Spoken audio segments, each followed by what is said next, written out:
everybody. On today's episode of Madge Unmuted, we're going to talk about what to do when shit goes south and how much fun it is to crawl back out of that shit.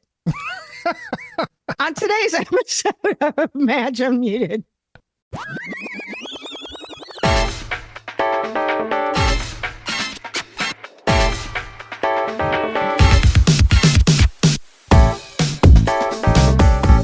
Everybody, welcome to another episode of Madge Unmuted. I am your hostess, Madge Madigan. Welcome. So glad to have you back again. And with me, as always, is Fitz, my lovely and talented producer. Tis Fitz. Tis I. Got me in a mood. I know. Sorry. Okay, so should I tell everybody what's going on? Yeah, I think you should clue people in what's going on. Today's topic is what to do when everything you had planned takes a giant shit. Not literally, but, figuratively. Figurative shit. So I had this old-fashioned episode, and I was all ready to go.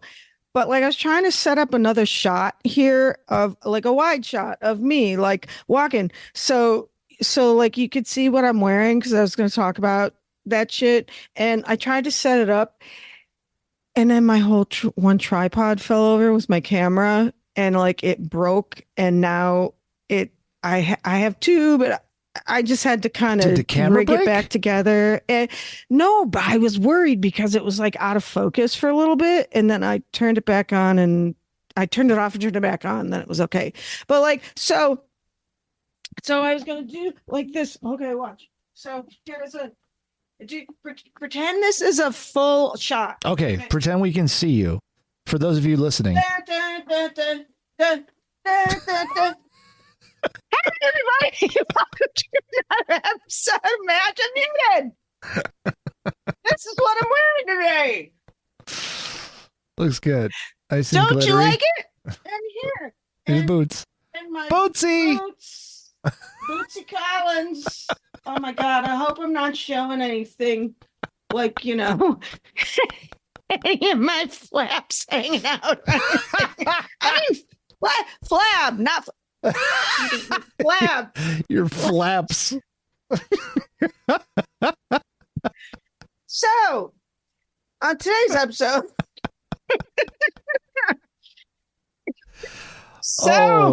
Oh, Madge. Oh, Madge. Now I'm winded. Plans. Yeah, I'm winded. I'm winded for you. Oh my God. And it's hot as shit today. Right? For October 22nd. What the hell's going on with that? Western New York. I know. Geez, I cannot fucking wait until this election is over. Right? And what's funny? I said that last time too. I said that in 2016. 2015. 2015. It was can this be over? And then it was. And I was sad. First, 2015, when the campaigning started. I'm exhausted. Aren't all of you? Jesus Christ. Everybody is shaking their heads, yes. Yes, they are. I can't explain it. Yet another anomaly of Dunkirk, New York. If you go back and watch the last episode with Christina Knopf, which I love, and that was a huge success, you will get more insight into this area. But anyway, so this is kind of a red area, and people a while back were really angry, and now I think everybody knows they I just don't want to talk about it. I don't want to argue about shit. I don't want to waste my valuable time.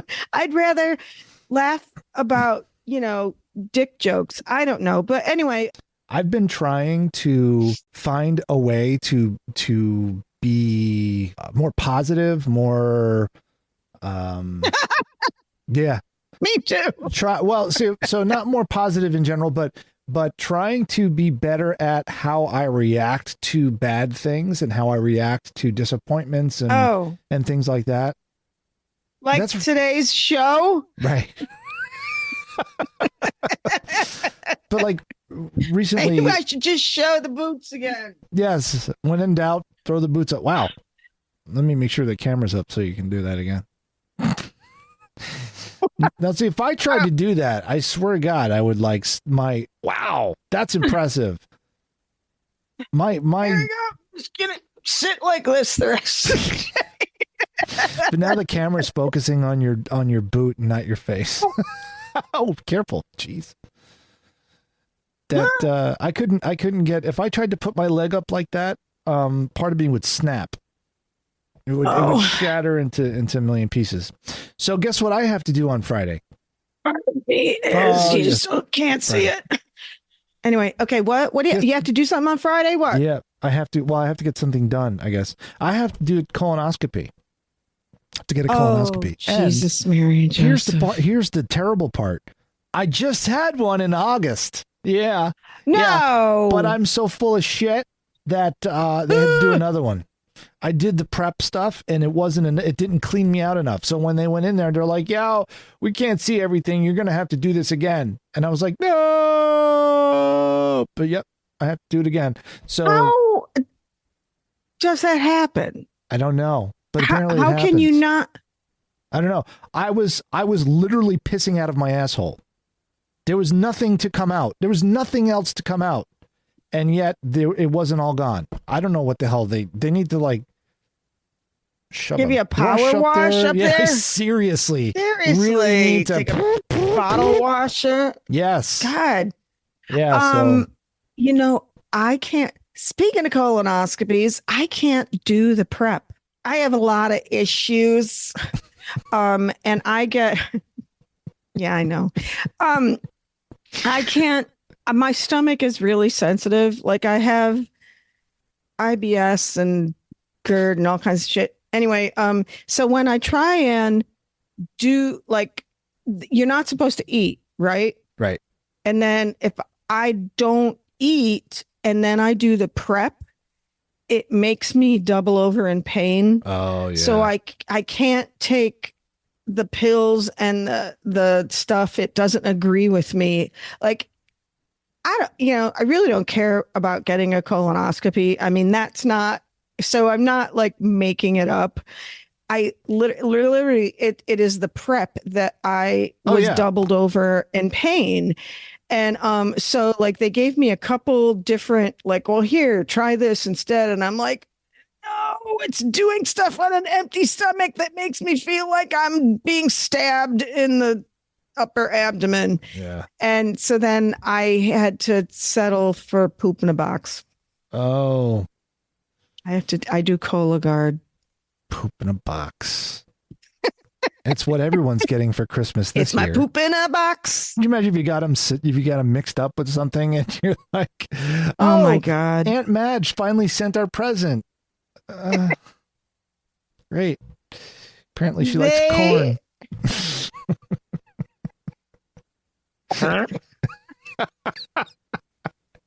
Yeah, she sent us a casserole. Oh man! Oh, it's a fruitcake. That was interesting recipe you made. Little salty. Oh man! Yeah, the prep is it's the a little bad part. Gooey. The prep is the part that I can't really handle. The colonoscopy itself is no big deal. They give me drugs, I lay down, I fall asleep, I wake up and they're like, okay. But yeah, but I've been so like stressed out about having to get a colonoscopy. No, not about the colonoscopy, but it's just things happen and I'm trying not to like blow up and be all Irish. Oh, yeah. Oh, right. So back to that. Like, what do you do when things don't go as planned? It's really hard. Punt. Yes. No, yes, you do. It is. You do. And I got a rude awakening, or should I call maybe baptism by fire with that? I mean, when I got divorced in 2001, I mean, that was like all the lesson I needed in when things don't go as planned. But then it led to a long domino clusterfuck of when things don't go as planned. So I Right. got used to it. But you know what I've got to say that my kids say, we went through a lot. Like I've said this story several times that their dad and I got divorced, and then he went MIA. He moved out of state, and and I didn't get my child support anymore, or I didn't get any help. I never got any relief. So, and I wasn't working at the time. I was a stay-at-home mom. So that was a whole like crash course in what do I do when nothing, but my kids say that actually prepared them much better for life. Yeah. Yeah. So like it wasn't fun. No, but yeah. And considering what happened, that could have went a completely different way. And they could be worse off, but that's not. So that's like testament to you and kudos to you for whatever you did. Well, you might not have realized it, but however you handled things in their eyes, it was, it was positive. Yeah. I mean, it wasn't perfect. Well, nobody's perfect except for my wife. I mean, okay. Yes, Kelly is. But no, I mean, it wasn't, I wasn't perfect by any means. But I tried to do all the right things. Like I've been watching this show, 90 Day Fiance. Have you ever watched it? Yeah. So these people, they like meet somebody online and they fall in love. So then they just, we're destined to be together. We got to get married. We got to be together. And then they go and do that.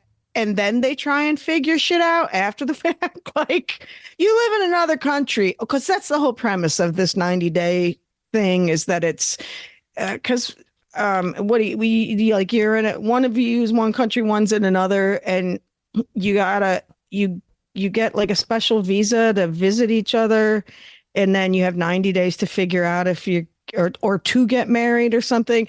Really? They never really explain it anymore. They probably did like the first season, but now it's just all about the drama of the couple. But like there's this one, like a lot of them, it fries me when they have kids and they're like, okay, this one couple, this is so ridiculous. She lives in downstate New York. I don't know, probably like Westchester County or something like that. Or Yonkers or something. And she's like 43 and she has two teenage sons. And she met a guy in Ireland and married him like 3 years ago, but didn't tell anybody. Like the kids, her mother, whatever. So they're on this season, and the big thing is like they were going to go over for a trip and finally have the boy. Like, I don't know if the guy ever came. I'm guessing he never came over to the US. And like, I don't know. I'm thinking I smell fish because maybe this guy has some sort of record or something, because he's never come over to the US. But anyway, and he's got a little girl. So they'd said, well, we're gonna go, on this trip to meet this guy, Sean, I guess his name, go figure. And so like we're gonna go meet Sean. She's like, oh, but in like her confessionals by herself, she's like, well, I gotta tell him that we're already married. They don't know. And that, well, I got to see if they're okay with it. Cause then I'd like to call Ireland home. And like, she's like talking about moving her teenage boys to Ireland. Oh my God. And their father is here and all of their family is here. And they're in high school. Okay. Yeah. So that's some selfish shit right there. Yes.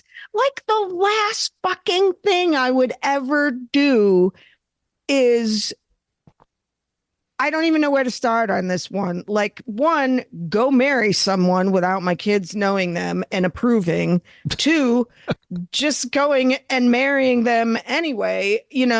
Just I've never spent this much time with a guy and I go and marry it. You know what I mean? It's like when you see somebody overseas like that, you've seen them a week at a time at most or something. I mean, yeah.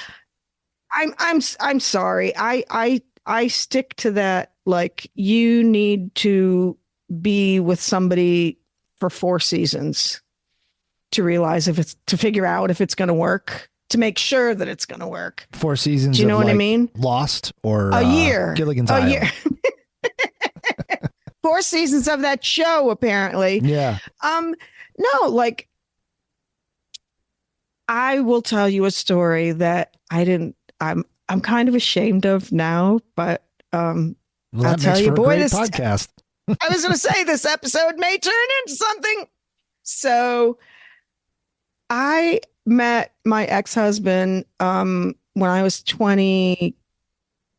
What the hell? It was 91. So yeah, it was January 20. I was 18. January of 91.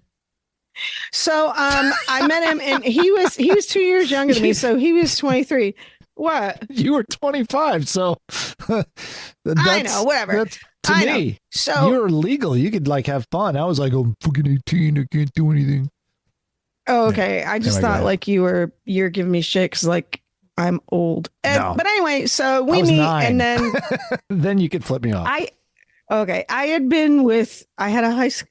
had a college boyfriend, and then we dated junior, senior year, and then he was going to grad school at NC State after college. So I'm like, and my parents were like, we're last kids out of the house. We're retiring, moving to Arizona. Bye. And I'm like, I want to fucking move to a patio home in Tucson. I'm like, why? You couldn't have stayed in New York while I, figure out some shit. So, they're like, why did you go down with him? So anyway, I go down with him, and then we got engaged, and then I called it off. And because I was like, what am I doing? This isn't my person. No offense to him, but so I moved back up to Rochester, and within the 6 months or something, I meet my ex-husband, and I'm like, okay, now I know, like, this one's for sure. Now I know. And like, I thought, because I had this other experience, I was so sure. And then I turned 26 and I'm like, okay, so I'm embarrassed to say this now. After 4 months, almost 5 months, we got engaged. And then when we got married just under a year mark. So now I cringe at that. Like, oh, really? I got you beat. Oh yeah, I got you beat. So real quick. So like, I'm like, oh, now I know for sure. This is the one. This is the one. Well, I was sure, and I was sure of him when he was not drinking. But I hadn't spent enough time to let that other guy come out. And yeah, but I got 3 amazing kids out of it. And what happened. But anyway, so what you said you got me beat. Yeah. So so Kelly and I knew each other for 8 years before we got together. Technically, we really only dated. So we were so she moved back to Rochester because we met in New York. She moved back to Rochester. And we kept in. I think you told me this a long time ago. We kept in touch, and then they haven't heard it, so it's okay. She came back to Florida, and I was on a date, and I was a beeper. I had a beeper, so I got a page, and she's like, "Hey, I'm in town." I'm like, "We're going." I took my date to the party that they were at. And long and short of it, she says, "Oh, we're going to be together." We had not dated yet. We were just friends. Wait, can we back it up real quick? I was trying to make a joke and I spoke over you, so I didn't hear. Fucked it up. I know. Who was at a party? Kelly Kelly was visiting from Rochester. She was down in Florida at a party. I was out on a date with someone. Oh. And she paged me and said, "Hey, guess who's in town?" And I said, "Holy shit." So I told my date, I said, "Hey, you want to go to a house party?" She's like, "Yeah." So we went to the house party, and I ended up spending the whole time with Kelly, and the date didn't know anyone. She was like sitting at the table. It was so bad. She like, "Fuck you, I'm out of here." Totally. Oh wait, it was pre-Uber, so yeah, it totally was. It was pre everything. Jesus. So Kelly and I really didn't date until, and then I decided. We had a long distance relationship over the phone and mail. We used to write letters to each other. Wait, so after that party, you decided to date or something? The interesting thing is, after that party, she like got involved with some other guy. She was going to move back down to Florida. She was like, "I want to be with you. I'm going to move back down to Florida." And then suddenly it was the other guy or to you? She wanted to move back down to Florida to be with me. But then after that, she met a guy in Rochester and they got together, and then she went silent on me. I was like, "What the fuck? What's going on? I thought you were coming back down." And she's like, "Well, I guess that's not really happening." And then I stopped talking to her. I was like, "Fuck you, you piece of shit. You totally dicked me over." And a lot of years passed. A lot of years passed. Oh, okay. And then I finally called her to see how she was doing, and she starts crying. She's like, "I've missed you so much. I made such a mistake by going with that guy. He was a douchebag, da da da." So I said, "All right, well, I've been waiting for you for 8 years. What the hell's the difference? You know, let's do this." So we started dating long distance over the phone and stuff like that. She came down to Florida, stayed with me for a couple of days, and then went back. And I said, "I'm going to move to New York. I'm going to move to Rochester." So I moved to Rochester. We didn't date. We didn't really have a job? But I did not have a job. I did not have a job. I moved to Rochester. I said, I'll find work. And I lived with her in Webster. It was a really, really tough thing. Eventually I moved back down to Florida because my old job called me back, and I was like, "All right, let's do that." So she moved down. It's so confusing. It's so confusing. Okay. I moved up. It didn't work out. I moved back down. Then I was still driving. I was in North Carolina, and she called me. She said, "I just decided I'm moving to Florida with you." And I'm like, "Okay."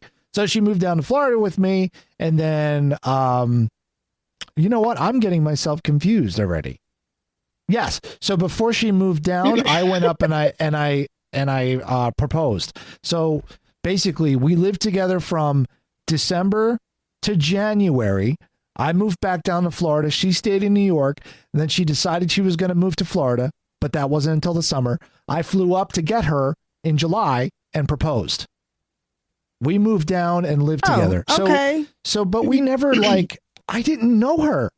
We never went out on dates. I barely knew, I knew her as a friend, and I knew her personality and stuff, but I didn't know what she was like at all. It was like a total crapshoot. It was a total crapshoot, and I crapped out a couple times. You should have been on that show. I should have been on that show. But I would not have renounced my citizenship for her, though. So I don't know if I have you beat, but it's still a story that says, I can't believe I did that. Right.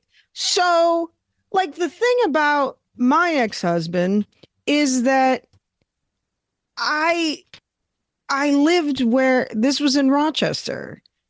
He grew up there. His parents were there. All his family were there. Everybody he'd grown up was there. He went to McQuaid. Everybody was there. Everybody that he freaking went to college with now lived there.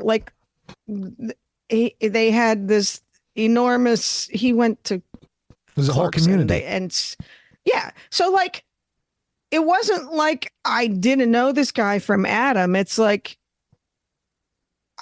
you know what I mean? Yeah. It's like I had an entire town of people who know this guy and think he's the best thing since Right. sliced bread.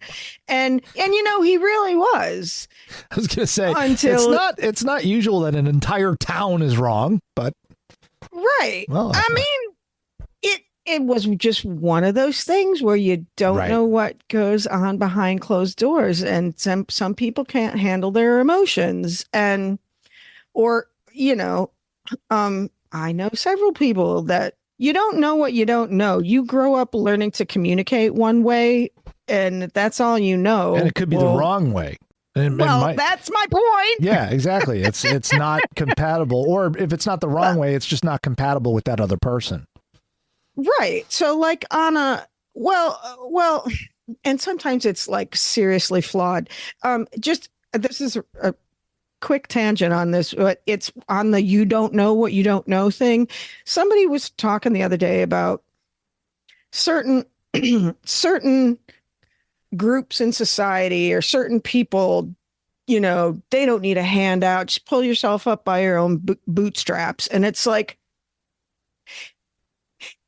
if you don't know what that looks like, if everybody around you, like if all you know, oh, so when I was young, you know, in the 70s, there were people that all they knew was what their father did is you finish high school or sometimes just drop out of high school and go work at the factory and you until you retire, and then that's it. And you never leave town and you never whatever. No aspirations because they never knew that you could aspire.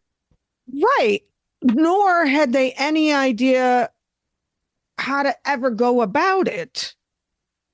Do you know what I mean? And people like, you know, oh, there's people in poverty that, you know, why don't you just pull yourself up? Because they don't know. What do they call that? Like institutional poverty or something like that, where poverty breeds poverty, and then if that's all you know, then how do you know? You just like what you said, you don't know what you don't know. I don't know how to get out of this because no one taught me to get out of this. But the rich guy whose parents were really good with money taught the kid how to be really good with money. So when he grows up, he's really good with money. Right. But there's also like, you know, I had never dealt with poverty. Yeah. I didn't know anything about, you know, domestic issues and spousal abuse. And then when he left and then I didn't have any money, I didn't know anything about assistance. I didn't know anything about the legal system, like how to track him down, how to, you know, whatever. I had to like, thank God I was in the age of the internet and I could start Googling shit and finding out. But it's like, I had to really, nobody in my family knew. They're all like, you know, professionals and married, and everybody's, you know, the life of Riley. They didn't have any of these issues. And actually some of them were, and this isn't anything bad on them, but it's like some of them were, well, you should have, you know, like had enough stuff in your own name or set yourself up so this didn't happen. It's like, who the fuck plans for this? Yeah. We had 3 kids under the age of 6 and everything was great. I didn't know he was, you know, it's like, I'm sorry, life does. And I thought, you know, I was staying home because he, you know, flew all over the place with his job. It's like, and I'm not like, I don't just happen to be a doctor in my spare time where I could, you know, save money. So anyway, you know, you don't know what you don't know. And I just, that really bothers me when people are like, every man for himself, they got to figure it out. Well, anyway, I forget why the hell did we start all? I don't know. So I remember why this all started because I was talking about that 90-day fiance. Oh yeah. And I was and 90-minute because tangent by Madge Unmuted. Yeah, exactly. And that 90-minute, you know, show and so like I didn't have a boyfriend for like 8 years. I mean, I dated, you know, but then he left and like I never had any time I had the kids 24/7. So, but I also was like, I'm not bringing anybody else around. I'm not dating anybody. They don't need this. It was bad enough their father before he left was living with a friend from work that had babysat them before. I'm like, I am not going to fuck this situation up anymore. So I'm just not going to add any confusion. I will have my time when I have my time. So, but these people on this show, it's like this lady is like, it's funny. They were over in Ireland and the boys went home, and the one boy who's like 17 was like pissed. He's like, I'm not going to fucking uproot my whole life and move to Ireland with some guy that, you know what I mean? It's like bad enough you move your kid to like, I'm in New York, you move them to Pennsylvania or Florida, you're moving them across the ocean.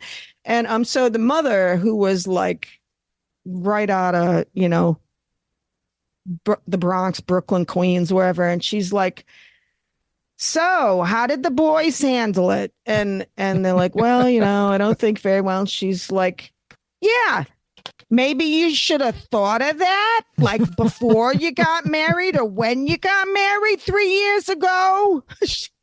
I'm like, you go, Donna, you tell them.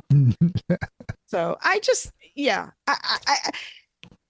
these fucking people. I mean, I that's when these people put their own, but they put themselves what the heart wants. Oh God, give me a break. Well,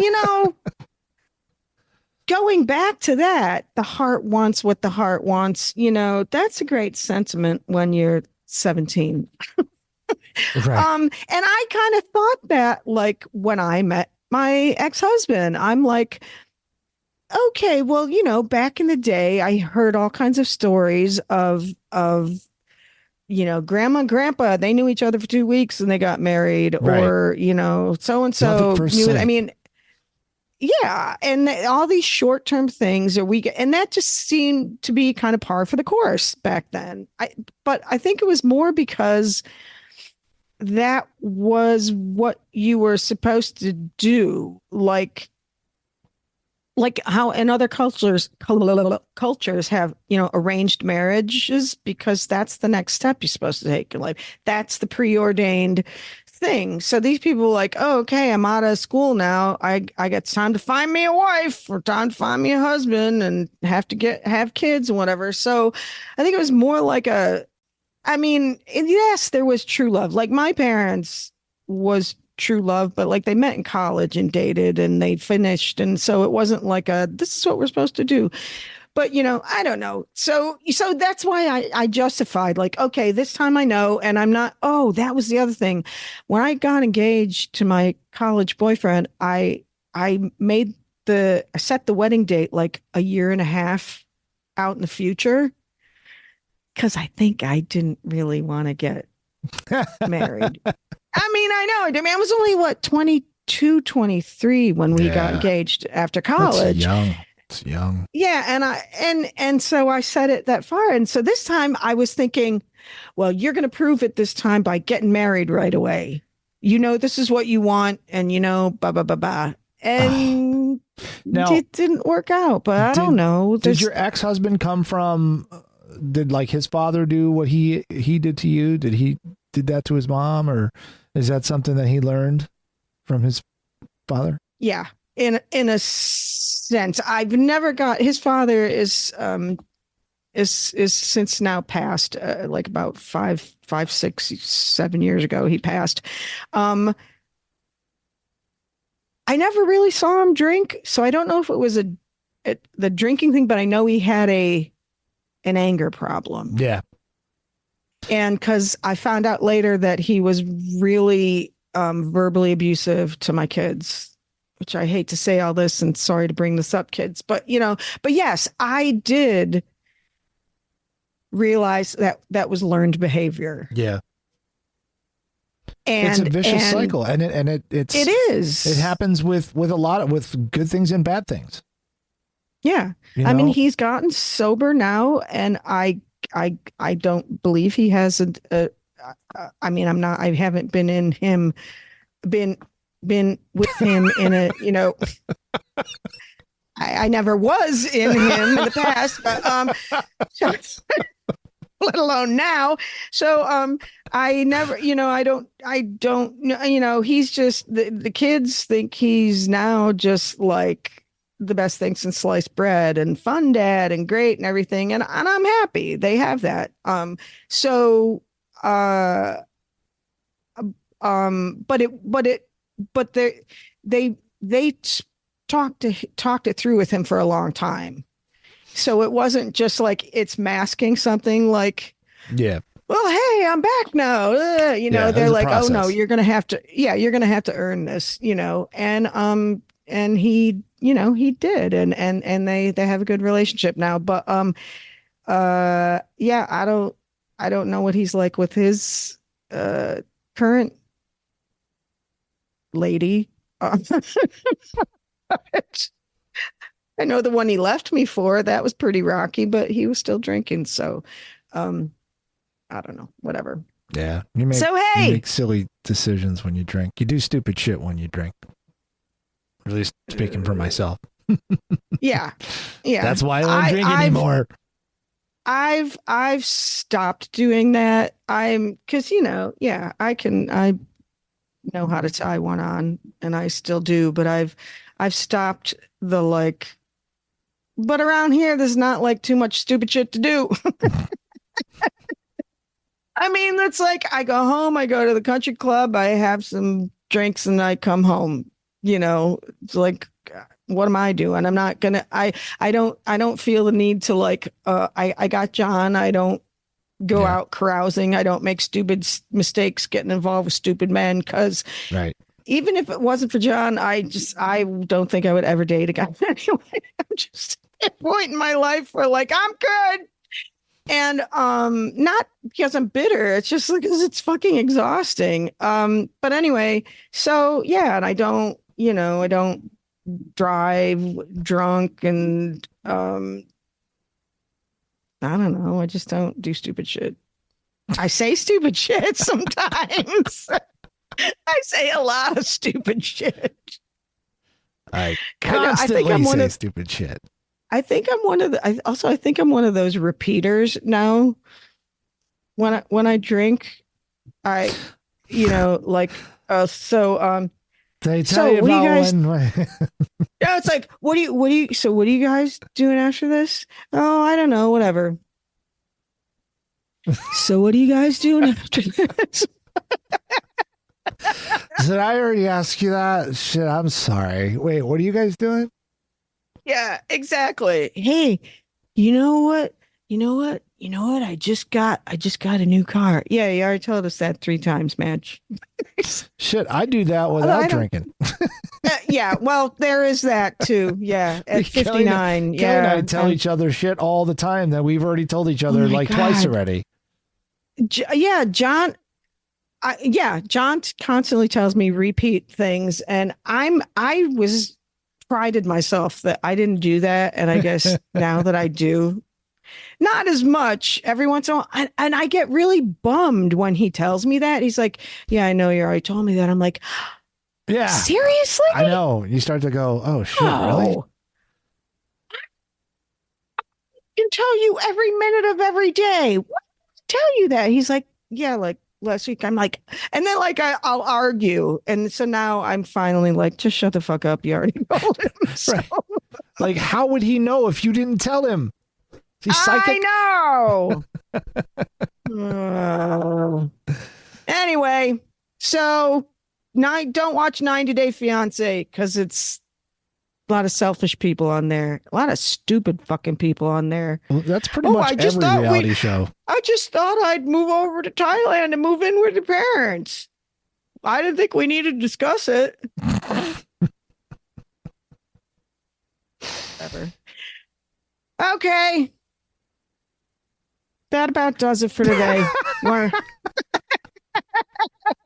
Well, that was fun. Don't forget to subscribe. Yeah, don't forget to subscribe, kids, before you leave, because this was so fucking riveting today. Yeah, tell your friends. You totally made it this whole subscribe. Way. Yes, we did. And I'm late for happy hour. So, hey, subscribe. And next week I'm supposed to have a guest. Let's see if this one craps out on me again too. Oh no. If you'd like to be a guest on the show, please DM me or comment below. You should make them whatever. Put down a deposit so they don't back out. I'm telling you that this is a phenomenon that does not discriminate, because a lot of my clients have guests booked and they flake out. They forgot. I think people don't think of what's involved on my end. I think they think it's like, like a phone call. It's like, well, that's exactly right. Just not going to. I've been saying that. Like, people think it's just a Zoom call. Like, we're just having a Zoom call. It's like, no, this is a podcast recording. Right. I have studio time set aside. I have reserved paid studio time with you. You have made you have booked the time so no one else can use the time. So if I don't, and then I've taken my time. I had to get all this going today, which I don't like to do. I don't like to get all made up and get dressed and get a shower. No, I do. I'm just, they must love you at the country club. It takes a lot at my age. I know. Madge is here again. So yeah, if I book you, fucking show up. And thanks for joining us on another episode of Madge Unmuted. Thanks, Fitz from Rock Fox Studios. I appreciate it. And until next week, we'll see you on the next episode of Madge Unmuted. Ciao. Bye.